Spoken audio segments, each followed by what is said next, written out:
It's Ron Brown, LMT, the People's Fitness Professional, alongside my co-host, Mikey Fever. and this is a New Yorker's perspective. And we have the Dr. Paul Dyer with us. Doctor. All right, and emotional scientist. Can you give us your history, background, and Wow. education and such? I will keep it short because I am an old man and I am from the boogie down. So Oh, The X in the yeah, building. yeah. I hope none of you people are from Brooklyn because I'll have to curse you out now. He's So, from Brooklyn. I'm from Brooklyn. You see? Let's- there you go. Don't start let's- that. Don't start that. Don't start that. Listen. Brooklyn, we got jokes. Brooklyn, we got jokes. Listen, don't start it. Don't start nothing. Well, Don't be nothing. you know where hip hop came from, so let's keep that there. So exactly. But we dominated. We dominated. dominated. You got Puffy killed. Yeah. Oh,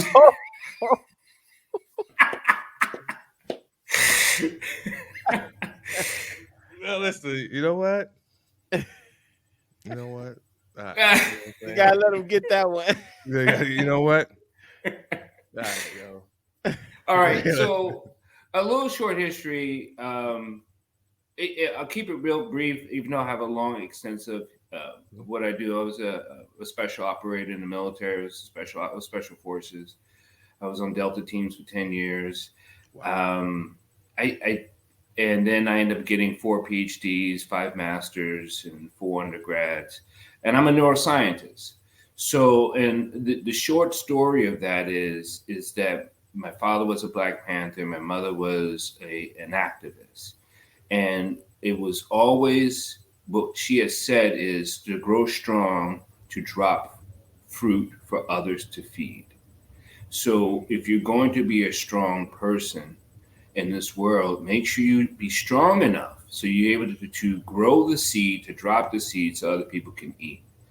I've been through a lot of stuff, and I come through neuroscience in a different format than just academia, because I too had struggles with. I still am a PTSD, and all the relationships I've been sexually molested as a boy.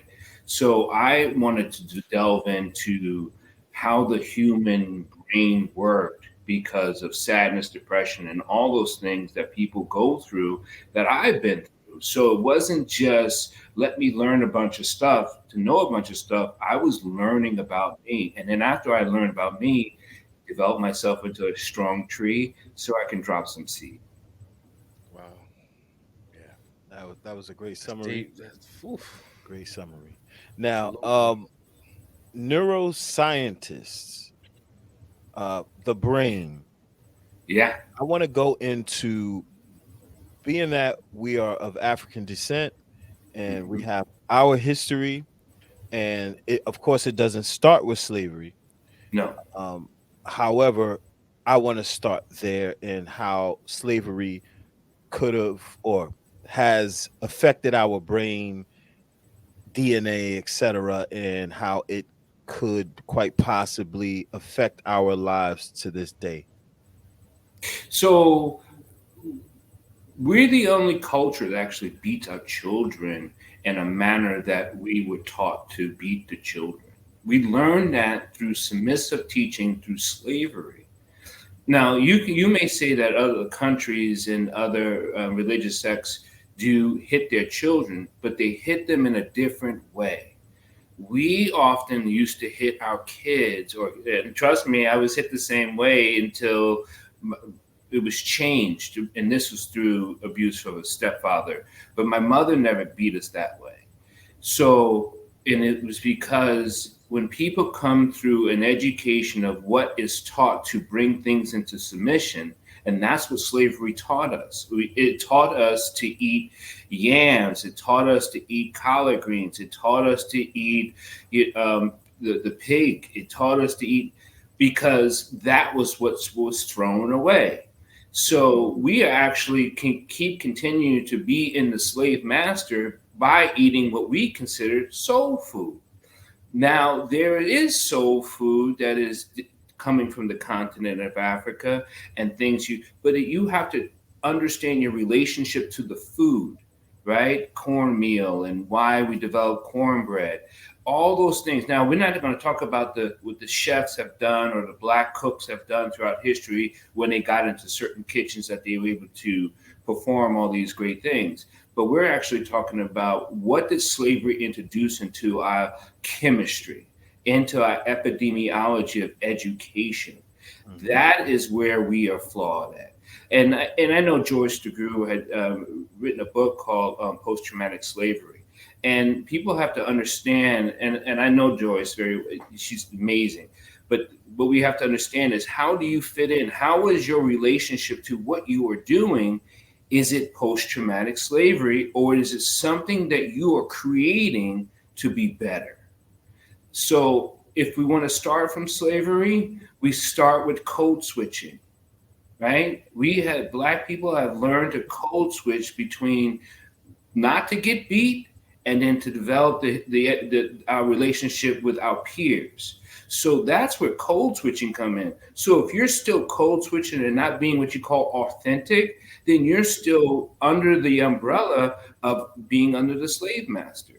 We should not, as people, have to code switch, but we were taught to, because we don't want to, as Black men, we don't want to come off as too strong. As Black women, we don't want to come off as too arrogant. So why is that? It goes back to like hair and nails for women and things that they're doing to, but Black men, we had to learn how to, we call subdue ourselves to allow us to be in a place.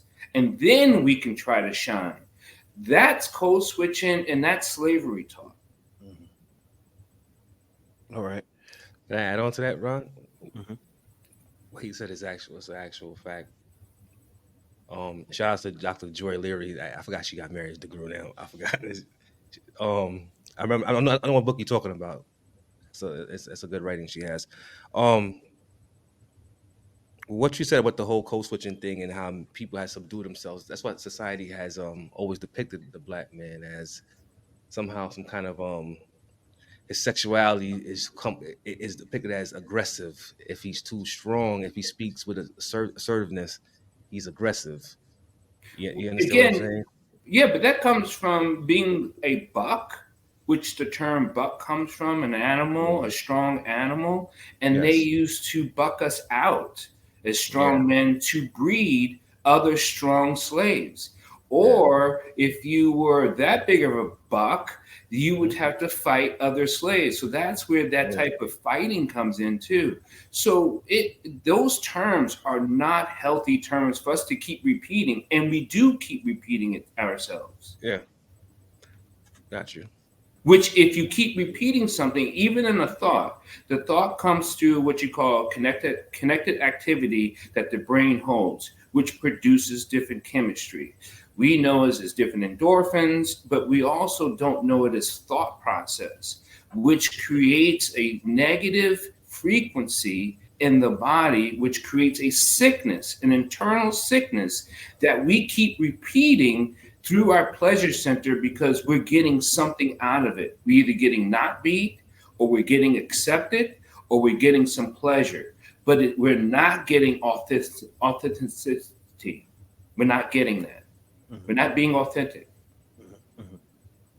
This is why drug addicts continue to do drugs. They may continue to do drugs because they like it, but they couldn't stop because of their pleasure center is calling for it. Our pleasure centers have, and it's historical. It's kinetic energy. It's what you call kinesiology of movement in the body, but it comes from historical movements, right? So with that genetic structure, we keep enhancing that connection to say, "Oh, look at me. This is how I am. If you don't look at me, then I'm going to trigger something that you will look at me, which I either have to be subdued or I have to be flashy. But I'm not being authentic to myself." So the sickness comes with, how do we as people, or as Black people, say, how do I be authentic and not be in a sickness of self? You have to understand what you are doing and the reasons why. So I said, well, why would you wear this? Because I like it. That is not a reason. Do you know where you developed the like from? Well, I like it. I seen it. Well, why did it trigger this? People cannot answer that for themselves because they're still triggering something that is far beneath their subconscious that they have never really connected to their conscious level. So you have a forebrain thought, and then you have what you call the amygdala thought. So the oldest part of the brain is saying, I need you to be this so you can survive. That's not being authentic. That means you're only looking out for sexual pleasure, a roof over your head, food, and just reproduction. That's it. That's survival. That's the lowest stage that you can actually be in. And the only way to get out of it is to have a purpose, not to have a purpose on a subconscious level, but to have a purpose on a conscious level of your whys, your hows, your where, your when. If you don't know why you're doing it, it's most likely, it's really highly likely that you're doing it because someone programmed you to do it. Which I want that that's a good segue into the conscious mind and the unconscious mind, right? So those two minds, um, can you describe what are the characteristics of both? Well, we know as neuroscientists, we've been debating the unconscious mind for a long time, and we do now have what is a chemistry base. We do know that there is an unconscious river that flows in our production system of the brain. Um, the conscious mind is something habitual. Most people do things because it is habitual. You brush your teeth because it's habitual. But if I ask you why you brush your teeth, you're like, because I want my mouth clean. And I say, well, how come? You're like, because it's good. And I say, well, why is it good? They said, because, I want my teeth white. And I said, is there anything else? Very rarely, most people ever get to the health. They don't understand the health component of the gums or the teeth, because there's nerve centers in the teeth, and it can trigger pain without you knowing that there's pain. And if that pain is being triggered in your teeth, it's not because your gums are bleeding or because you have a cavity. The teeth still have what you call sensitivity. Our tongue still has receptors of taste. Our cheeks, our saliva, all these things have to be clean. Otherwise, we are continuing to digest and eat food that isn't healthy for us. We can't taste that because of the uncleanness of the mouth. That's why you brush your teeth. I mean, so most people don't know those reasons. So why are they brushing their teeth? Because I was taught to, because someone told me to, because they said it was a good thing to do. But you still don't know why. Okay, so the subconscious, it is often regulated to past experiences, if not acknowledged. We know if you acknowledge anything that you are feeling, thinking, or have gone through, you bring it to the conscious level. But if you don't connect to your feelings and emotions and your experiences, then you just keep that in the background, and it runs in the foreground, and it changes all your activity. So acknowledgement to be, and this is what meditation comes from. And one of those stories, my history is I lived in a Buddhist monastery for 2.5 years. But to bring your thoughts to a conscious level is to understand your thoughts, understand where the thoughts come from, understand its genesis. Not just I have a thought, why would I think this? How do I think this? Where did it come from? Was I taught this? Did I see this? Did my environment placate this information to me? This is all on a subconscious level. Until you bring it to the conscious level, then who's running who? You have your experiences running you. You have history running you. You have things that were taught to you running you. So you're not even running yourself. You think you are. You think you buy that hat. You think you buy those sneakers because you just like them. No. I mean, this is what advertisements do. We get into your subconscious brain to say, you got to buy this. Otherwise, you won't be able to do this or look like that. I mean, the human condition has been more studied, and black men and black people have been more studied than any race on the planet to get them to buy. More black people have spent $1 trillion just to buy solicit goods. $1 trillion. That's a T. And we don't make $1 trillion as a group, but we spend $1 trillion. That's not by accident. So you're saying it's programmed? Absolutely. It can only be programmed when you don't know what is entering and how you're receiving it. Now that's a good point.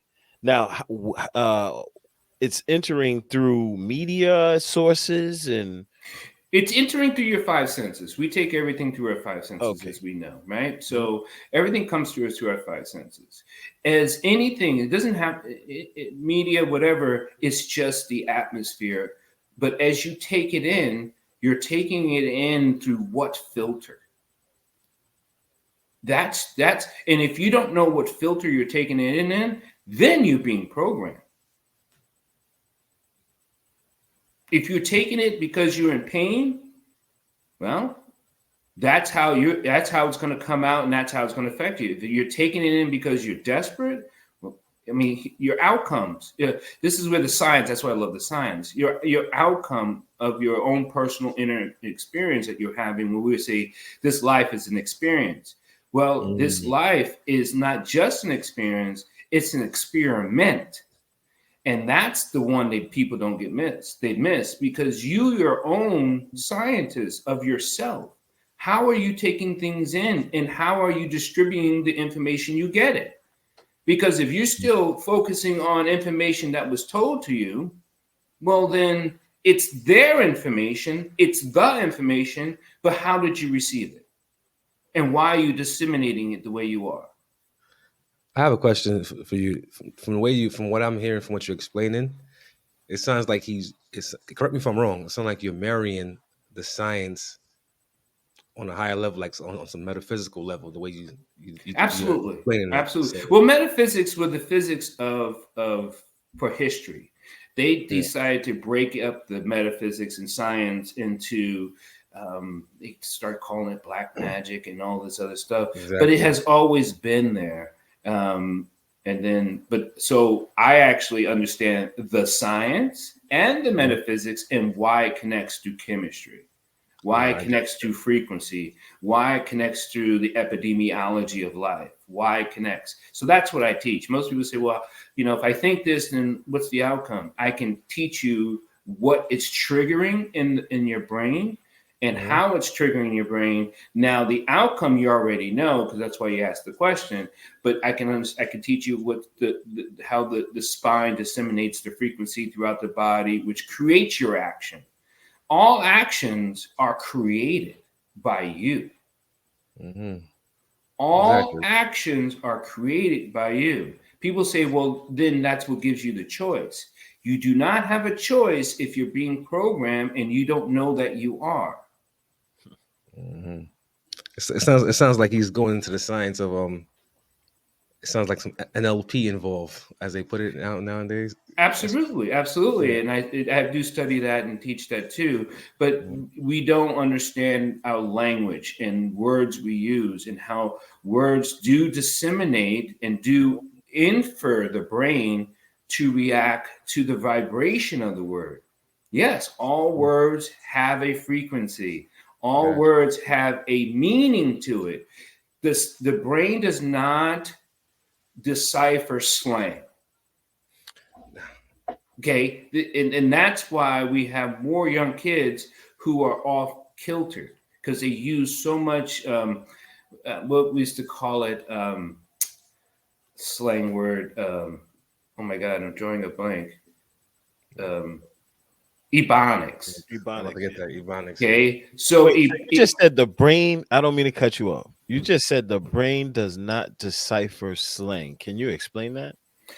So now people use that's fire, right? That's a simple one for most commonly used because I know my kids did it and I end up having to teach them to stop doing it.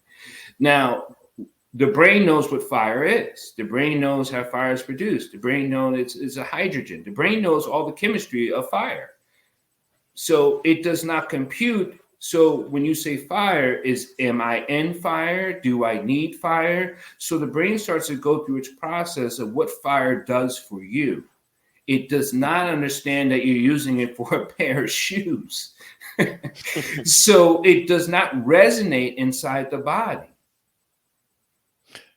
Okay, understood. However, consciously, you're trying to force it. You're able to see, right, and to yourself, to your conscious mind, those shoes are fire.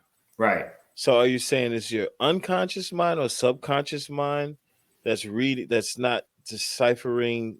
Correct. Okay. Right. So the conscious mind, it just stays on the surface. It never really has a growth inside the body.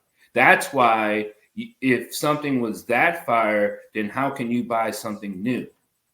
Think about the term fire, like, man, this is whatever, right? This is incredible.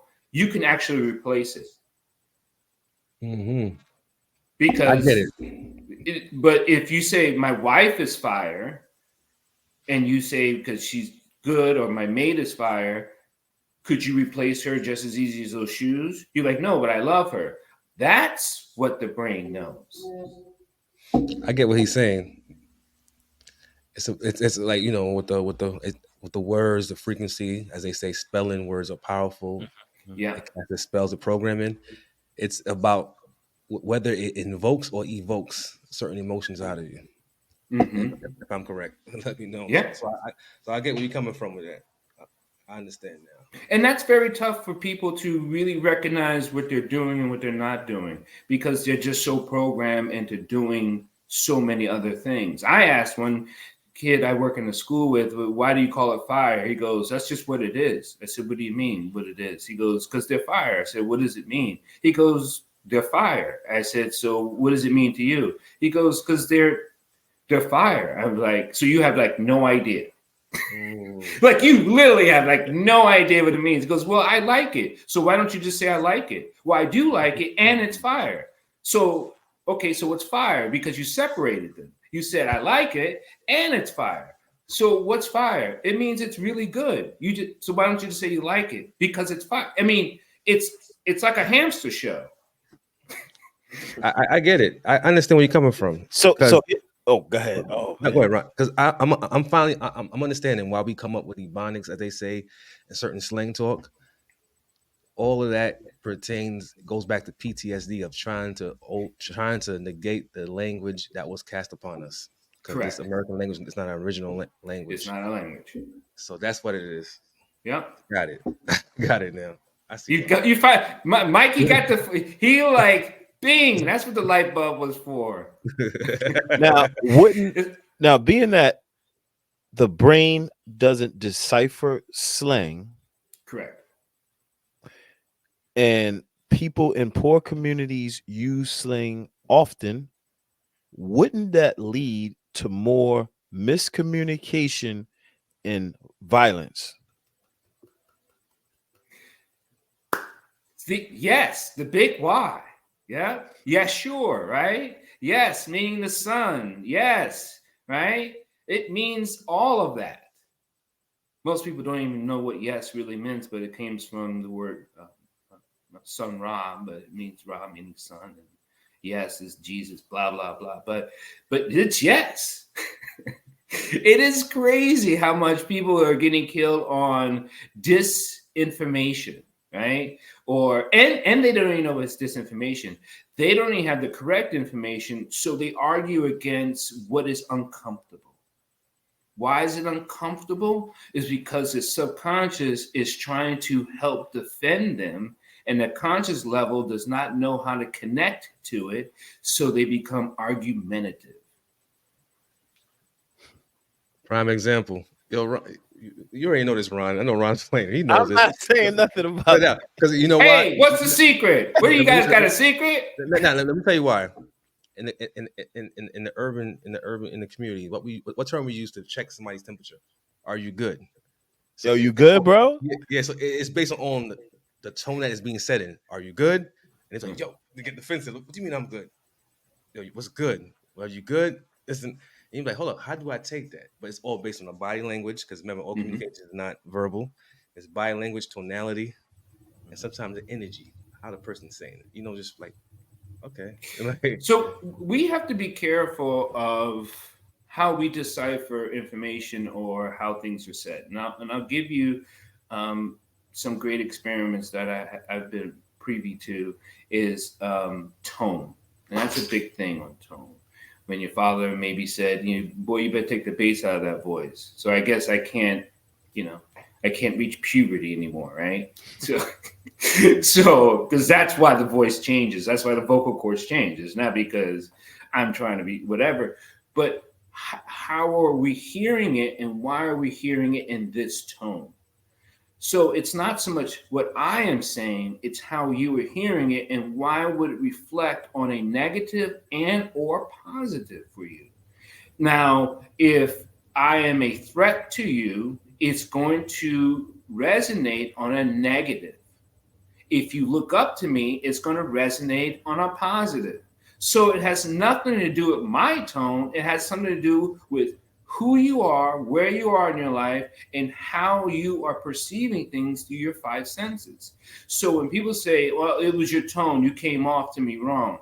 Well, you could have just got hit by a car. So your body level, your endorphins are kind of creeping up at a high level. So you're very you're very tense. Your cortisol level is very high. So with that, if your cortisol level is very high, that you just come from either catching the bus or whatever it is that you're rushing from to, and then I come up and talk to you, you're already at a level of anticipation of excitement. So me talking to you, be like, bro, who are you talking to? Whoa. So how are you listening to this really comes from who you are and what you just came from in that moment, or what you experienced from me once before, and that's what you're bringing into this new conversation of why are you confronting me this way. That's just tone. Now, hand gestures, movements. We know all types of cultures talk with their hands, but does my hands bother you in the motion it moves? You have to ask yourself again, why does this motion cause such disturbance? Well, I feel uncomfortable when you're moving your hands that way. So if we were in a clinical setting, my question next would be, how many fights have you been in? And more often, if it's a nervous or an abusive relationship with lots of hands, it's going to bring out a chemistry of your body that you need to prepare yourself to maybe getting hit or to fight. So look at your surroundings. Look how you were raised. Look how you were interpreting things. So all those, because there's been a study. I tell people all the time, and this was in social psych, and that it was a glass window, and two people were behind the glass, and the woman had her arms folded, and she is trying to tell him, and her head is down, and he slams his fist at the table. The chair tips over, and he grabs his head and walks to the corner, and then she looks, and then she unfolds her hands, and then she backs up. And it was just like, people all wrote that they were having an argument. I said, there wasn't having an argument. He just received good news that he doesn't know how to handle. One, I was right, everyone was wrong. But my professor said, how did you know? I said, if he's angry, he would have charged her. He never moved towards her. He didn't bang his fist at her. He just hit the table. And when he stood up so abruptly, the chair flipped. She crossed her arms just maybe for rest, but she didn't look worried like he was going to hurt her. Right? And the conversation they had is she told him they were pregnant. Oh, so now that makes sense, right? He was like, I can't believe it. Oh my God, right? He's like, oh man, no, right? So that's what he was going through. And she was just, resolved and telling him. But everyone thought there was such an argument. So we have to be careful what we think we see. All right. Now, recently we've had you know, one of the brothers come on the podcast to talk about past history of a certain organization, and Mm, another brother rebutted it. And there's like a rift between two groups in an organization, and the riff is about history that's probably, I'm going to say over 50 years ago. okay. None of these brothers were there. So I want to talk about memory, history, and trying to decipher history in uh errors that could occur when trying to do that. First of all, memory is 90% wrong. Mm. And I'll say that again. Memory is 90% wrong. And that's giving a good number. I'll say it again. Memory is 90% wrong. The reason why memory is 90% wrong is if I ask you something that happened before, your brain is going to introduce something that you're going to get out of it, i.e., either for a joy, protection, or some type of feeling that's good for you. That's it. Your brain is the most overbearing, loving, caring protector in history. So it does not want you to feel negative, pain, or sorrow. So why would I, as a brain, want you to think you're wrong? Why would I do that to you? It feels uncomfortable. I know, because we felt wrong before and it made your stomach this way. It made you feel this way. So I'm never going to let that happen again, the brain says. So the mind says, okay, so we'll make sure we protect you. So no matter what, you're never going to feel this. That's what the mind does. The mind is huge that way. The brain wants to run the chemistry, but the mind just says, hey, we're going to stay away from this if it's uncomfortable. Or we're going to defend this so I can feel comfortable. That's memory. So whatever riff you have now in the present moment, you can have discussion on a moment, and you're all going to see things differently. We can all watch a movie together, and we're going to look at something differently. So when we talk about memory, we're not even talking about things that we were there for, but now you're going to talk about things that I've read, things that I've seen through video. Whose video? Who wrote it? What readings? What did they get out of it, and why did they write it? I'm a writer. I've written over 10 books. It's people tell me, who are you writing this to? I say, I write because I'm a neuroscientist and I just want to explain things. They're like, but you got to write to your audience. I personally don't know how to do that because I write on science level. It's not to anyone. It's just what it is. Now, I always do tell you, go do your own research and then come back and let's have a discussion about what you found out. If you read my stuff and say, man, Dr. Dyer said this, and take it as fact and run like a jackrabbit, now you're wrong. I know why I wrote it, and I know the science behind it, and I can discuss that, but you can't do that in a book. So who is writing it? Why did they write it? And how are you receiving it? And how are you reading it? Mm-hmm. Is that being questioned in the riff? No, we're just talking about what I think and what you think. Great, but there's no riff. It can't be a riff because it's not so much what I know and you know, it's what we think. And what we think we got from information, how we got it. Exactly. So where's the riff? Exactly. So Take there are many different factors as to why there shouldn't be a rift. Right. exactly. Yeah. It doesn't make sense to have a rift because of all of the different factors. And what rifts do is destroy communication. It destroys communication within yourself. And if it destroys communication within yourself, it destroys communication on how you are spewing it or disseminating it. And if communication is destroyed, then communities are destroyed. And if communities are destroyed, then people in the community are destroyed. And that means people die from rifts. Misinformation. That's all it is. How about we collect all the information and put it together and have our truth? Mm.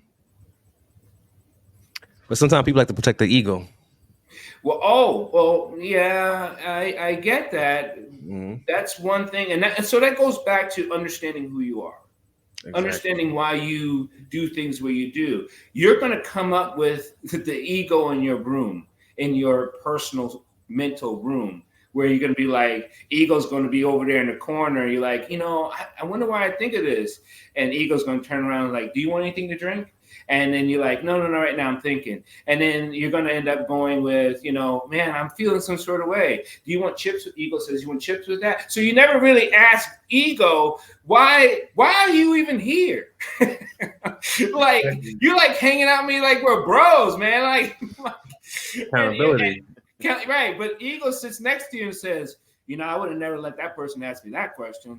Man, that's what I'm trying to tell you. But so we don't ever question the ego. So, but the ego is the person in the mirror. Mm-hmm.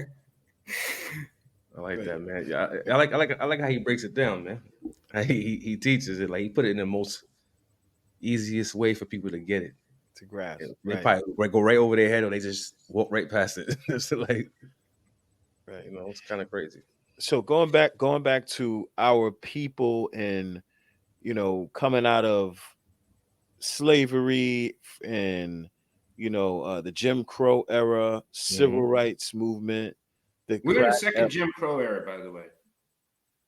You said we're in the second Jim Crow era. I see that. Now, why do you say that, though?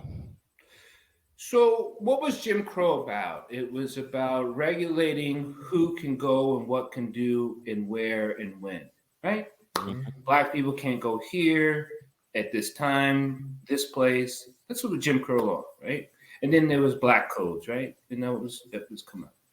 So we're in the second Jim Crow because black people have not connected to a unified way of living in peace. We keep saying, like, no justice, no peace. Well, you're never going to have peace if you keep thinking you're going to fight for justice for people that don't want to give you justice.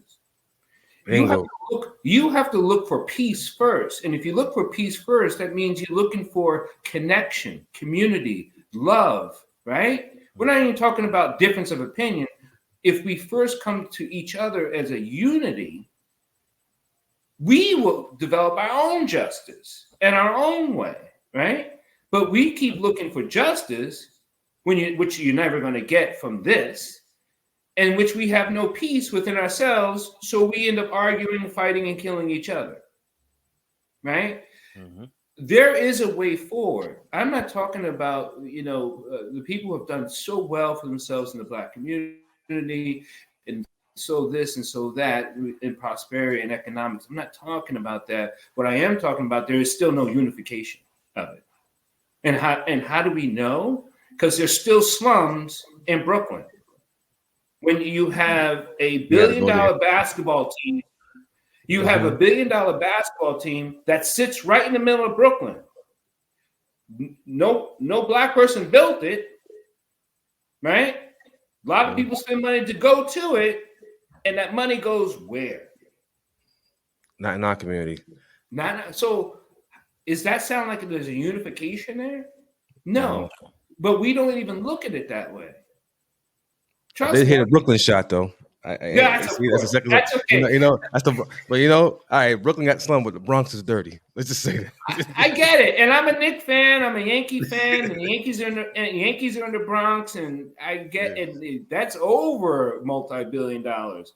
But we know George Steinbrenner and the family. They were never giving money back to the black community. But why didn't the players?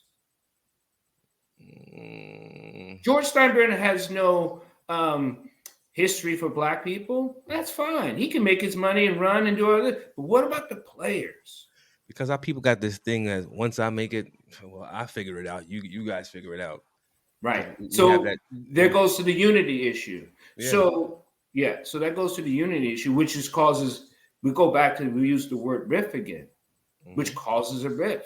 So now people are trying to, and the power over system was brought to us through slavery. From the house Negro to the field Negro to all the different types of Negroes there were, right? Someone's on top of you, right? And we still believe that if I can get into the house, I'll protect my family. Even though I was cool with people out in the field, but now I'm in the house, my family gets to come to the back of the house and they get to eat well.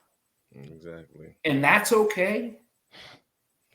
Nope. It was okay for them, right? When people want to run away with slaves, if you read the slave stories, they were like, will you come with us? Like, why would I leave here? This is great. And they're like, and then they go to the house, they're like, hey, that Paul, he's going to run. Thank you, Thomas. It's crazy. He told because he developed a power over system. Blacks cannot, American Africans, because we're not African Americans. We've lost that since 1860. We don't have African Americans. We have generations of American Africans. American Africans do not have a home to run to.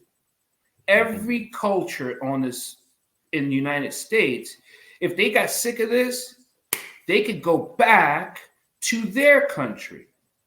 So we have to be peace in this country because there is no other place for us to go to. This is it. It doesn't matter if Ghana accepts us. Thank you. It doesn't matter if God. Thank you for all the things you would like to do for all dark-skinned people. I think it's great. But we're not taking 16 million people over there because we're actually 17.5. So where are we supposed to go? So we need our peace here. We need unity to work here. And the only way that keeps us separated is idealism and rifts.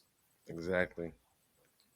Religion, our own form of class. We have classism within classism amongst our own people. Correct. We have these I call it these sad, ill-fated self-hatred rips of team light skin, team dark skin. Yeah. Well, I mean, and just think of how many organizations, nonprofit, who build upon that. We had the Borgias, right? We've always had the light-skinned people that did well than others, right? And then we know of different Greek fraternities that placate on different skin colors. Exactly. Let's talk about the Nation of Islam. You want to bring it up? Go ahead. Go ahead, Rod. Yeah. Oh man. But hey, you had Elijah Muhammad. Yeah. That's good. He was my complexion, right? Yeah. You had Malcolm X. He wasn't. Yeah. He wasn't your complexion. He was lighter. He was lighter than you. I believe he was. Yeah, he was lighter. Yeah, he was lighter. Yeah. And then now you have Farrakhan. You had Khaled, who could have been close, who's looking like me. at one point, but he got ousted for his words at that college, at King's College, that speech he gave Yeah. that was considered anti-Semitic. Mhm. Yeah. Yeah. But Farrakhan, let's see what happens next. You know what I'm saying? I feel bad for him.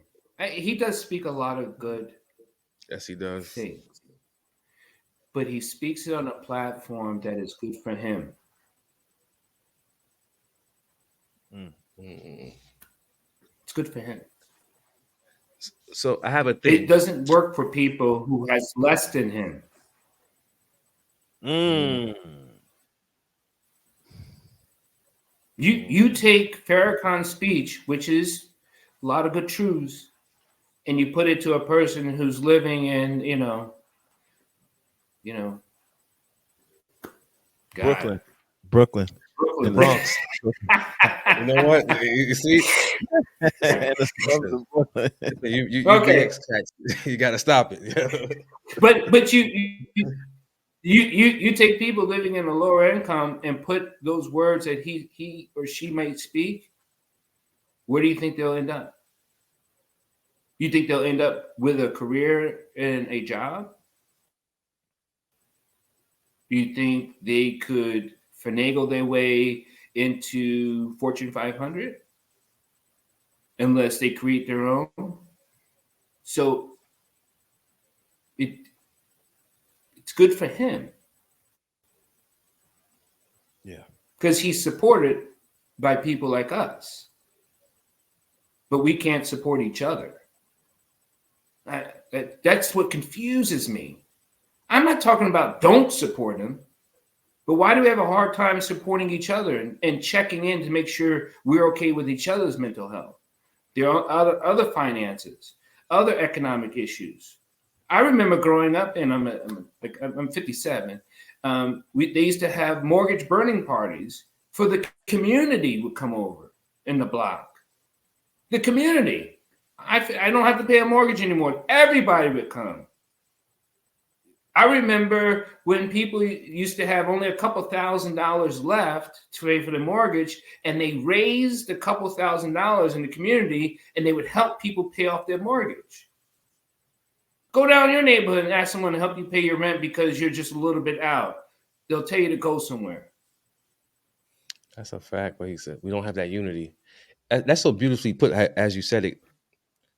We are our own. We are our worst enemy because even in our music, what we do, we compete against each other. Not in the passion, Yep. not in the craft of battle rap, but we like to say half the Yeah. lyrics. I got more money than you. I took your girl. You're a bum. This and that. And I'm Hmm. like, damn, your fans made you rich. And we're taking all of that in, though, mind Yeah. you. But look who's allowing that to. We could say we own our own record label. We can say we own our own production this, but you still need white America to put it on the airwaves. Make a shot off of that. Make it sound like the Bronx. Come on.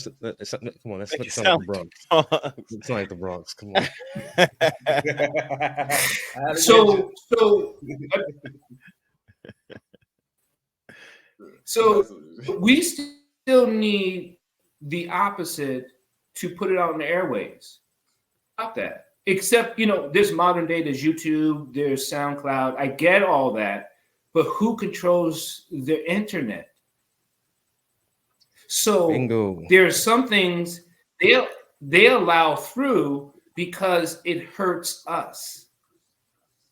And it keeps the boogeyman on everyone else's mind saying this is what they're all about.